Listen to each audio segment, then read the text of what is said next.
sommes lundi midi, après-midi, 14h, et j'ouvre une nouvelle semaine de vlog. J'espère que vous allez bien et que vous passerez un bon moment en ma compagnie. Ce week-end a été signe de lecture, de rangement, de plein de trucs. J'ai attaqué La Patience des Traces de Jeanne Benhammer et je l'ai terminé tout à l'heure. Je suis un poil déçue. En fait, je vous en avais parlé dans le dernier vlog. Ça parle d'un homme qui casse son bol. Ça paraît tout bête, mais ça part de là. Et il va partir, il va faire un voyage au Japon. Et découvrir en fait l'art du kintsugi. Kintsugi, non, kintsugi. Alors kin ça veut dire or et tsugi ça veut dire la jointure. Vous savez, c'est ces bols ou ces objets qui sont cassés, qui sont recollés, et à la place des fêlures il y a des liserés d'or en fait. Donc c'est très joli et je pensais qu'on allait plus partir là-dessus, sauf que ça fait un petit peu petit traité philosophique, enfin pas traité mais petite réflexion philosophique sur la vie, sur les liens, sur la famille, sur les amis, sur son passé. C'est très intéressant, super poétique. Mais j'ai un peu décroché aux 2 tiers parce que c'était un peu trop perché pour moi, je pense. Néanmoins, c'est vraiment une belle lecture que je vous recommande si vous voulez quelque chose d'un peu onirique, qui prend vraiment son temps, de très contemplatif, de très réfléchi aussi. Il y a vraiment des très très belles réflexions. Oui, c'est réfléchi, il y a des belles réflexions. Mais voilà, ça m'a pas convenu pendant tout le roman et je m'attendais vraiment à quelque chose qui était plus ciblé sur le kintsugi. Et ça passe, mais ça va ailleurs après. Donc voilà, c'est pour ça que j'ai un petit peu décroché. Mais voilà, je suis quand même contente de l'avoir lu. Voilà, et je vais commencer rien. Pas aujourd'hui parce que je prends la voiture et je vais continuer mon livre audio.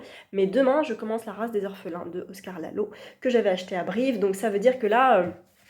celui-là avait été acheté en septembre, Oscar Lalo a été acheté la semaine dernière, donc je vide un petit peu la palle récente là. Et récente aussi parce qu'à Saint-Maur, j'avais donc pris De fièvre et de sang de Cédric Cyr Cédric, je sais jamais comment le dire, en fait il s'appelait Cyr Cédric au départ, maintenant il s'appelle Cédric Cyr, Cédric c'est son prénom et Cyr je crois que c'est son nom de famille. Il me semble qu'au départ il avait choisi ce pseudo parce que il faisait des romans un peu, enfin des thrillers, parfois un brin fantastique, donc il avait inversé Cyr Cédric, voilà.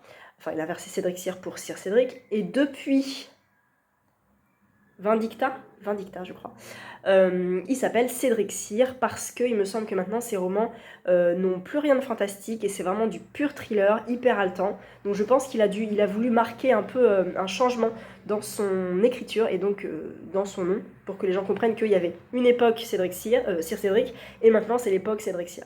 Peut-être qu'après ça sera Cédric et Cyr, je ne sais pas. Mais en tout cas, j'ai toujours du mal à dire Cédric Cyr. Donc je préfère dire Cyr Cédric. Bref, vous connaissez Cédric Cyr. C'est De fièvre et de sang. Ça parle. Alors j'ai pas lu le résumé. Est-ce que je le dis? Ils semblent se nourrir de sang. Leurs victimes sont retrouvées exsangues. Eva Svarta et le commandant Vauvert viennent enfin de mettre un terme aux agissements des frères Salaville. Mais les meurtres continuent, défiant toute logique. Je ne veux pas en savoir plus. Ça commence direct, à tel point que quand j'ai commencé mon livre audio, alors là je suis déjà page 50, j'ai eu un doute au bout de quelques chapitres de me dire non c'est pas possible, j'ai dû faire une fausse manip, avancer trop, parce que effectivement on commence comme la fin d'un roman. En fait, on trouve les meurtriers. Et c'était assez intriguant pour moi. Je me dis, mince, j'ai dû louper un truc. Pas du tout, c'est dans l'ordre des choses. Donc on est avec une jeune femme qui se dit qu'elle va mourir. En fait, c'est clair, c'est pas possible autrement. Elle a été poursuivie, malmenée, enfermée, séquestrée par 2 frères, les frères Salaville. Et là, on vient de le retrouver. On la retrouve, on retrouve surtout d'autres jeunes personnes assassinées. Donc c'est les 2 commandants là qui les retrouvent. Et il y a une course-poursuite avec les frères. J'en suis là. J'ai commencé mon livre audio hier en faisant du rangement chez ma grand-mère. Pardon. Et j'avais les écouteurs dans les oreilles. Je fais mon rangement et tout. Et en fait, j'ai été surprise parce que le premier chapitre a un bruit de fond, une ambiance, une petite musique, un petit peu... voilà. Je me dis, ah cool, trop bien. Et il y a plusieurs narrateurs, et ça, c'est vraiment top. Et tant et si bien que cette petite musique est un petit peu oppressante. J'ai dû retirer un écouteur parce que j'avais un peu peur. En fait, j'étais toute seule dans l'appartement de ma grand-mère, et j'ai eu ce petit frisson de me dire... je suis pas très rassurée quand même. Donc j'ai adoré ça, je trouvais ça hyper immersif, génial. Mais... voilà, donc je dois le reprendre tout à l'heure dans ma voiture. J'espère que je vais pas sauter au plafond de ma voiture si j'ai peur. Ça peut devenir dangereux. Mais sachez que si vous avez ce livre audio, eh ben, y a de la musique et il y a au moins 2 narrateurs. Et c'est top, c'est top, top, top. Je l'avais pris à Saint-Maur, il est dédicacé et je sais même plus ce qu'il m'avait mis. Qu'est-ce qu'il m'a mis? Florence, bienvenue dans les aventures policières et surnaturelles d'Eva et Alexandra. Alexandre. Voilà. Et il signe Sir Cédric. Il signe pas Cédric Sir, hein. Voilà. Bon. Donc, je vais le continuer en audio tout à l'heure et je lirai La race des orphelins demain. Voilà, c'est la semaine à 1000 cette semaine, donc j'espère remplir les 1000 pages, enfin réussir à atteindre les 1000 pages. Ça sera pas trop difficile parce que j'ai déjà lu du coup 130 pages de celui-là. Je vais pas commencer, je pense que je vais le compter à partir de la page 57 parce que comme j'ai écouté quand même un peu le début hier, ça serait 50 pages de tricher et je ne veux pas tricher pour cette semaine à 1000. Donc je vais commencer à la page 57. Voilà, le programme de cette semaine, ça va être donc un petit peu celui-là et à partir de mercredi, je lis Chou à la crime, les thés d'Oxford, les thés meurtriers d'Oxford. Hop, hop, hop, que j'avais acheté pour le Cozy Mystery Day. Voilà, c'est le tome 1 que je lis à partir de... Alors normalement mercredi, mais peut-être jeudi, mais peut-être mercredi, je ne sais pas encore. Il est petit, il est plus petit que... Ouais, ça c'est un Cozy Mystery aussi. Et... voyez, il est un peu plus petit, il est un peu, je ne veux pas dire gros, mais il est écrit petit. Et il fait 280, 300 pages. Ah, il y a une recette. Oh, recette de scone, cool. 298 pages, mais je crois, d'après ce que Mag avait dit, que ça commençait à la page 1. Voilà, ça commence à la page 3. Parce que la page 1, c'est celle-là. Voilà, ça c'est donc le programme de milieu de semaine. Et la fin de semaine, normalement, c'est avec Faith Martin. Un pique-nique presque parfait, c'est le tome 2 des enquêtes de Loveday and Ryder, que j'avais beaucoup aimé dans le tome 1 et que j'ai hâte de poursuivre dans le tome 2. Donc voilà, cette semaine. Je crois que c'est la semaine pour le Black November avec un duo d'enquêteurs. Je suis pile dedans. Duo d'enquêteurs, et là, Gemma aux côtés du charmant inspecteur Devlin. Duo d'enquêteurs. Et je suis full books pour la semaine du Black November du 14. Trop bien. Donc si je réussis... Alors je finirai pas celui-là. Hein. Si je réussis 300, 280, 580, 580, 600, 710, oh oui quand même. Faudrait que j'en avance 300 de celui-là, c'est possible. Mais je prends la voiture qu'aujourd'hui. Mais peut-être je l'avancerai, on verra. Bref. Ah non, j'ai la race des orphelins aussi. Il doit faire 100. Oui, ça va le faire. Ça va le faire, tout va bien se passer. Et voilà, je vais aller me préparer pour aller bosser cet après-midi. Et je vous reprendrai probablement demain. Je suis nulle en plantes. Voilà, mes plantes meurent, mais j'ai des orchidées qui vont bien parce que je les arrose une fois par semaine. Je les fais tremper comme ça, une fois par semaine. Quelques minutes et je constate ça. Et c'est trop bien. Et magnifique. Regardez-moi ça. Elle va repartir, c'est formidable. Et là aussi, c'est beau. Franchement, je suis fière de moi. Parce qu'en fait, en vrai, je fais mourir les ficus. Les ficus. Hein, c'est un ficus, ça meurt pas. Non. Je fais mourir les ficus, je fais mourir les cactus aussi. Donc, j'avais un peu peur pour mes orchidées. Et puis, j'ai vu, on m'a dit, oui, il faut les faire prendre un petit bain une fois par semaine. Depuis, je fais ça. Depuis que je les ai eues en juin. On est en novembre. Elles sont toujours en vie. Tout va bien. Les fleurs sont vertes. Je suis fière de moi. Nous sommes mercredi après-midi. Il fait déjà quasiment nuit. Il pleut. Bon, j'ai allumé ma lumière moche avec ma tête moche, du coup. Je n'ai pas pu vous prendre hier parce que j'étais un peu débordée. C'était un petit peu le bazar à la maison. Donc, j'ai vraiment pas pu vlogger. Mais j'ai des trucs à vous raconter. Alors, j'ai déjà continué. 2 fièvres et de sang de Sir Cédric. Je suis à la page 133. Il en fait presque 600. Et je reste sur ma première opinion, à savoir, c'est hyper immersif, c'est top. Il y a plusieurs narrateurs, je crois qu'il y en a 2, peut-être 3, mais j'arrive pas à déterminer s'il y a 2 femmes ou une femme, bon bref. Je pense qu'il y a une femme et un homme. Et du coup, on est vraiment pris dans l'action avec les frères Salaville. Et les frères Salaville ont été arrêtés, mais 13 mois plus tard, les meurtres continuent. On apprend que Eva Svarta n'a pas un passé tout rose. Il lui arrive des choses dans son passé qui ressurgissent un petit peu. Bref, c'est hyper prenant. J'adore. Donc, je le reprendrai lundi, enfin le lundi. Il va me faire, je pense, tout le mois de novembre. Alors normalement pour le Black November, c'était un roman, je sais plus. Attendez, je l'ai noté peut-être. Alors, est-ce que je l'ai noté? Oui, un roman, lire un thriller qui a plus de 10 ans. Voilà, il a plus de 10 ans, celui-là il est de 2011 je crois, donc il a même 12 ans, si je dis pas de bêtises. 2010, il a 12 ans. 2011, il avait 11 ans, donc 2010, il a 12 ans. Voilà. Donc 12 ans, ça rentre dans la catégorie, mais en fait il va me traîner tout le mois je pense, puisque je ne prends la voiture que le lundi.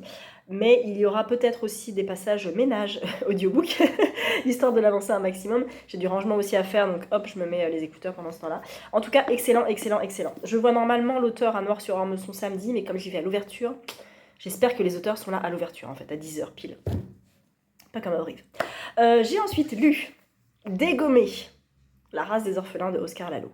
Oh my god, coup de cœur. Coup de cœur, j'ai postité vraiment pas mal de passages extrêmement touchants. C'est bien écrit, c'est poignant. Encore une fois, la structure est très particulière puisque vous voyez, les chapitres ont quelques lignes, donc forcément, il se dévore. Je l'ai lu en une fois et il fait 270 pages. Et c'est très perturbant parce qu'en fait, vous savez, quand à la fin des chapitres, je vais essayer de vous prendre celui-là par exemple, voilà, à la fin des chapitres, il n'y a pas le numéro de la page parce qu'on va changer de chapitre. Et là, vu que les chapitres ne font qu'une page à chaque fois, bah, il n'y a jamais de numéro de page. Sauf à 2-3 endroits où le chapitre fait, voilà, fait deux pages, donc là il y a un numéro. Mais sinon, on ne sait pas où on en est dans ce roman et on est obligé de le lire d'une traite finalement. Parce que moi j'aime bien avoir le repère de je suis page temps, machin. Et on peut pas. Donc on est obligé de continuer, de découvrir cette histoire, l'histoire de Hildegard Müller, qui a 77 ans et qui décide d'engager un scribe pour raconter son histoire. Elle est enfant du Lebensborn, donc c'est les enfants qui avaient été créés par les nazis pour faire la race parfaite. Et elle ne sait pas qui est sa mère. Est-ce que sa mère a eu d'autres enfants? D'où est-ce qu'elle vient? Est-ce qu'elle l'a portée? Est-ce qu'elle l'a allaitée? Est-ce qu'elle l'a abandonnée? Est-ce qu'elle a été tuée?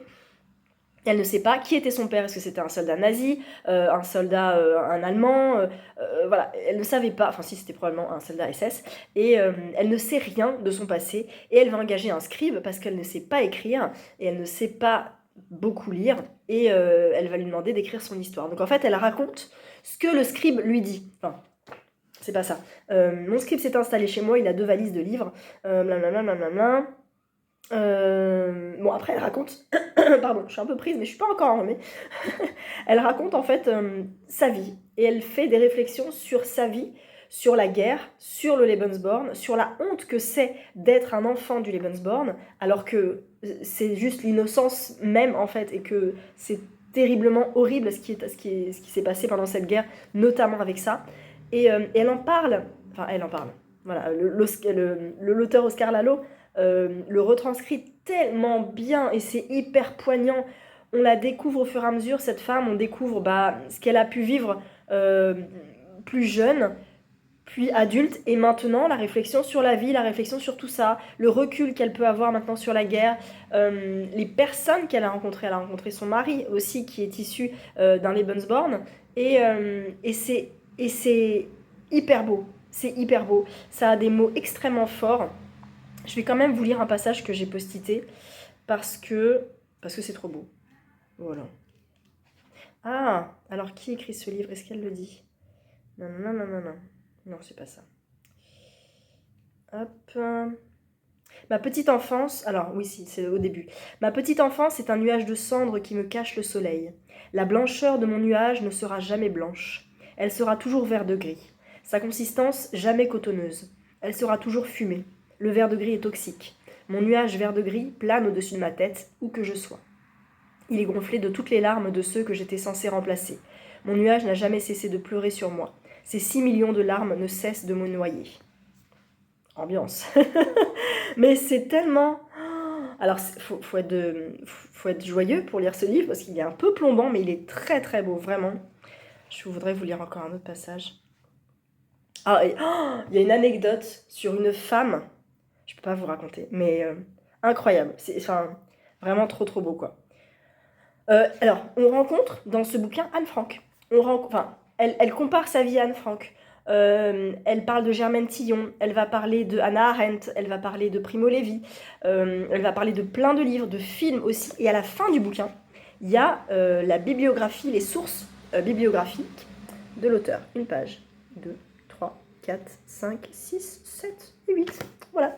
Il y a 8 pages de bibliographie, de ressources en fait, de sources dont il s'est inspiré et qu'il a utilisé pour écrire ce roman.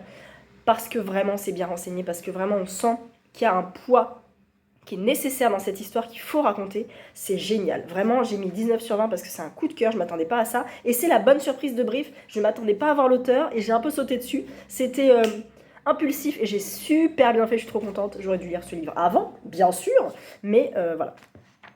C'était trop bien. Je voudrais quand même vous lire un autre passage. Ouais. Ah ouais. Je suis une autre obsession allemande. La sélection, ce rouage du nazisme, l'effroyable sélection en descendant des trains, l'effroyable sélection qui envoyait la totalité des jeunes enfants se faire gazer dès leur arrivée dans les camps. Et qui connaît cette autre sélection, le Lebensborn programme, la sélection de tous ces jeunes enfants qui devaient remplacer ceux qui s'étaient fait gazer. Dépeuplement, repeuplement. Je suis née de ce vase communicant. Je suis née de cette vase communicante. Je ne pouvais que m'enfoncer dans cette boue. Bam! Dans ta tête. Voilà. Lisez La race des orphelins, c'est incroyable. Et puis en une fois, franchement, lisez-le en une fois, vous allez vous en prendre plein la tronche et c'est nécessaire, c'est terriblement nécessaire comme roman. Encore une fois, il y en a plein sur la Seconde Guerre mondiale, j'en ai lu plein, j'en ai lu une bonne vingtaine et vraiment celui-là fait partie de mes coups de cœur parce que c'est trop bien. Il est sorti en poche, il est tout court, lisez-le, voilà. Après ça, j'ai attaqué aujourd'hui, chou à la crime, Les thés meurtriers d'Oxford. Donc c'est le tome 1 de H.Y. Anna. C'est publié chez City, mais il a été d'abord auto-publié avant qu'il ne soit paru chez City. La couverture, alors moi je l'aime pas trop. Enfin, elle est bien, mais elle est brouillon pour moi. Elle est floue, ça me perturbe. Autant j'aime bien alors vous allez peut-être pas voir avec la lumière, mais la maison est un peu plus nette que l'avant-plan, le premier plan. Et du coup, ça me perturbe ce flou sur la théière, ça me perturbe. J'aime bien les trucs précis. Voilà. Donc là, on est dans les Cotswolds, en Écosse. Non, pas du tout. À Oxford, pas très loin d'Oxford. Thé meurtrier d'Oxford. Avec Gemma qui a ouvert un salon de thé. Et là où j'en suis, un homme est arrivé. Il est arrivé depuis le début. Il est américain, un peu bourru et il cache quelque chose. Voilà, on en est là. Ma foi, ça se lit bien. Je suis pas encore méga convaincue parce que ça me paraît très très simple et très facile pour le moment, mais j'attends de voir parce que je sais que Mag adore, c'est une de ses séries Cozy Mystery préférées, donc j'en attends pas mal, j'avoue. Je trouve que ça ressemble un brin à Anna Svensson, vu qu'il y a des pâtisseries, du thé, des commérages. Anna travaille avec Cassie, une autre fille. Elle a un chat, donc un petit peu comme Anna qui travaille avec Léa? Oh, je sais plus son assistante. Lucie? Et son chat, Mosh, M-O-S-H, il s'appelle Mosh. Et là, c'est un petit peu le même principe, il y a un chat aussi qui s'appelle Muesli. C'est rigolo. Donc voilà, je suis dans cette lecture depuis aujourd'hui. Je devais sortir ce soir, mais finalement, je ne vais pas sortir parce que je vais me coucher très tôt parce que mon fils m'a réveillé à 4h40. On adore! Et du coup, je vais dormir avec les poules ce soir, je crois à 9h, je suis au lit. Donc je ne lirai pas ce soir, mais demain, je reprends les transports, donc je vais essayer de bien l'avancer. Pour le terminer, vraiment, en vrai, j'aimerais le finir demain. Mais ça va être chaud. Ça va être chaud parce que j'ai lu 40 pages et il en fait 300 en fait. Donc à voir. Mais si je le finis vendredi, c'est bien. Et samedi, dimanche, lundi, je lirai le Face Martin, un pique-nique presque parfait. Voilà, j'espère que vous ça va, que vous faites de bonnes lectures. J'ai rien su dans la boîte aux lettres depuis un petit moment. J'attends 2 réceptions de 10-18 a priori, mais peut-être pas immédiatement. Et sinon, bah ma foi, rien d'autre normalement. Voilà.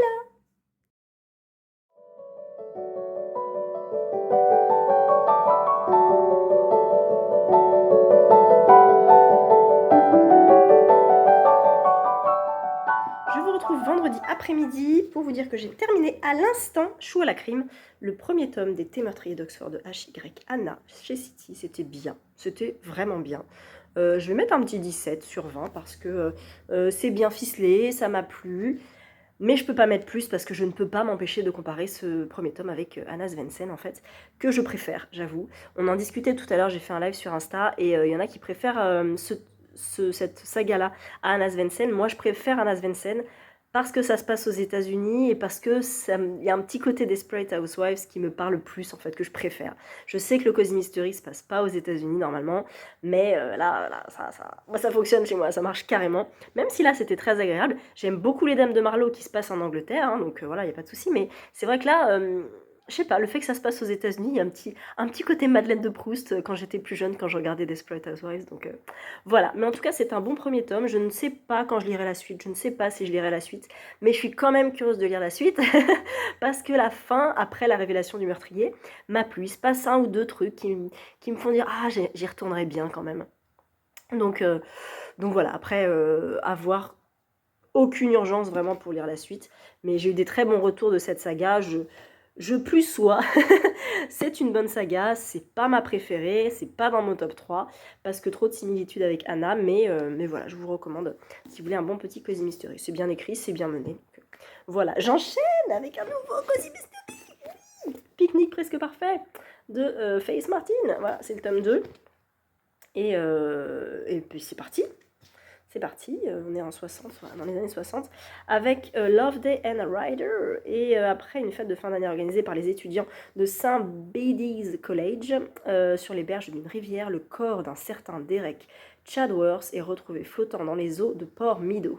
Et si tous les jeunes gens présents sur les lieux affirment que la mort de Derek est accidentelle, aucun d'entre eux ne peut attester avoir bel et bien aperçu l'étudiant à la fête. Donc voilà, Clément Ryder et Trudy Loveday vont mener l'enquête. Duo d'enquêteurs, toujours dans la semaine du Black November sur le duo d'enquêteurs, je suis tout à fait dedans. Et je suis encore plus dedans avec Sir Cédric de Fièvre et de Sang que je continue en audio. J'ai écouté 1 heure ce matin, ça équivaut à peu près à 100 pages. Je l'écoute en 1.3 pour accélérer un petit peu. Et puis voilà, 100 pages en 1 heure en faisant mon ménage. Idéal. Et je suis donc page 233, je suis même pas encore à la moitié, donc je sais qu'il me tient tout le mois, il n'y a aucun souci par rapport à ça. Désolée pour la lumière, le temps s'assombrit. Il y a de la musique, il y a du métal, il y a des bruits d'ambiance. J'adore, vraiment j'adore. J'adore. Là, on est sur une petite révélation, enfin, un élément qui pourrait être une révélation, donc voilà, ça devient encore un peu plus haletant. Et j'adore, j'aime trop. Voilà, je le vois demain à Noir sur Ormesson, normalement. Je lui en parlerai un petit peu de cette version audio. Et je lui prendrai la saignée. Donc voilà, je suis en train de faire le Read With Me de Séverine. Il est bien ce livre, là, il est 14h34.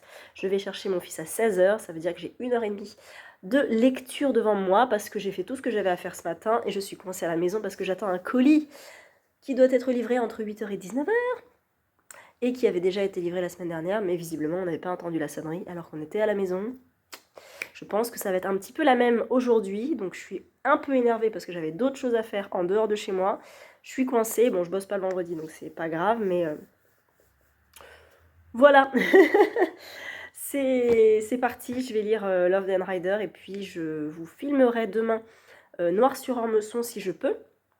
Quelques petites images quand même, et je refermerai ce vlog dans le week-end.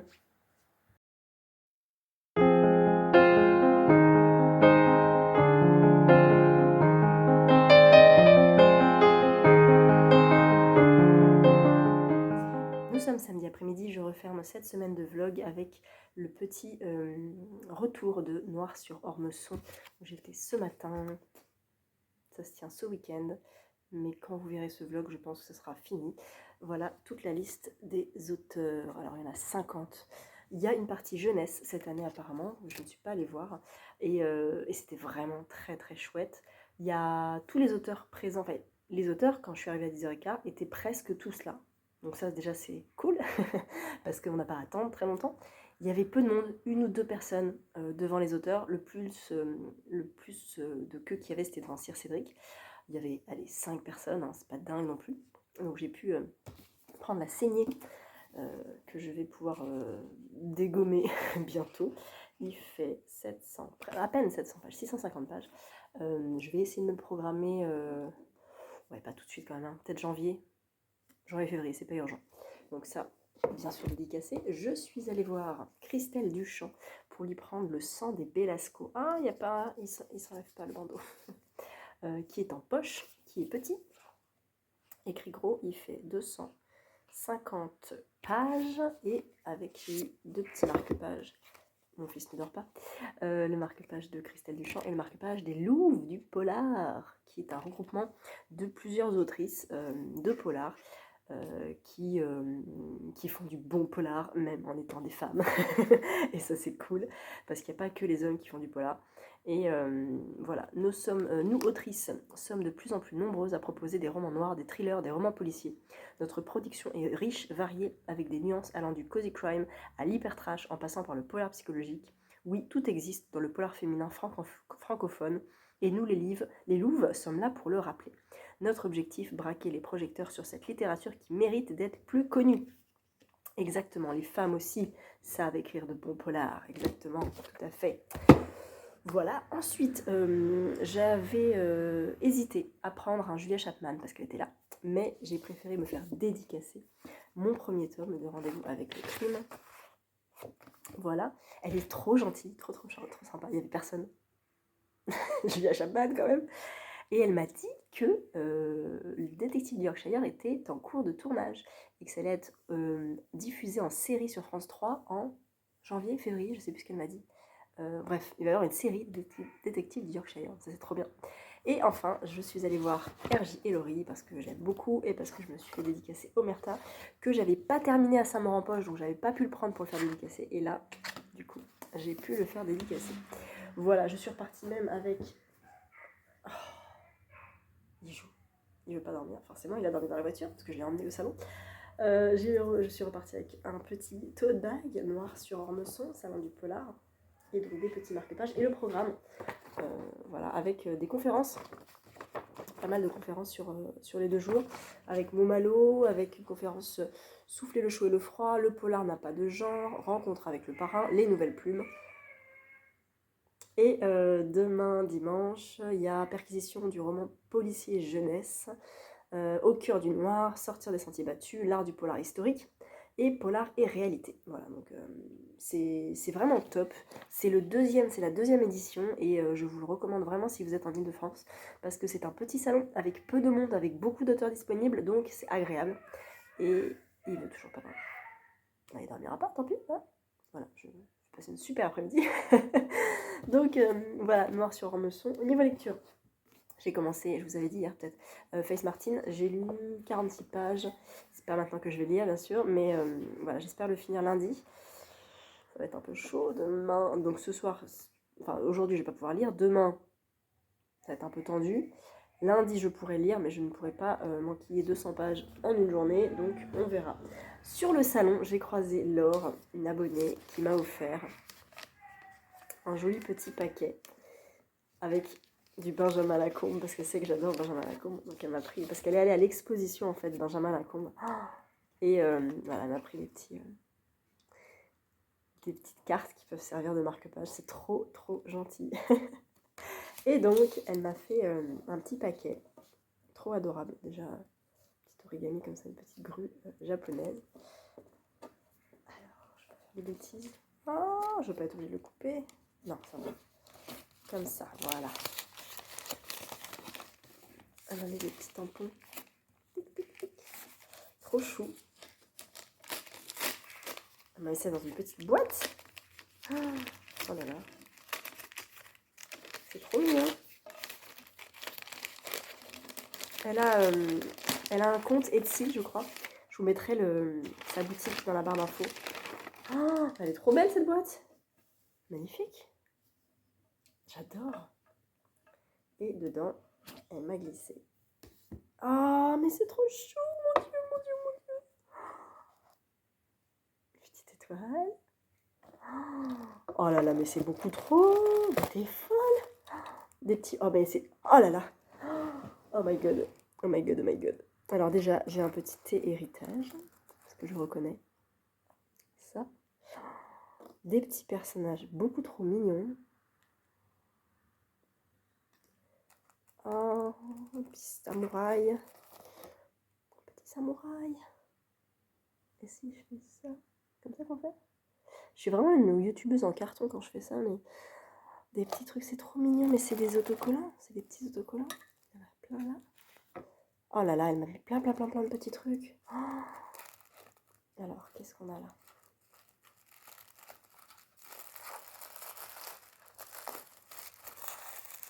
Oh là là.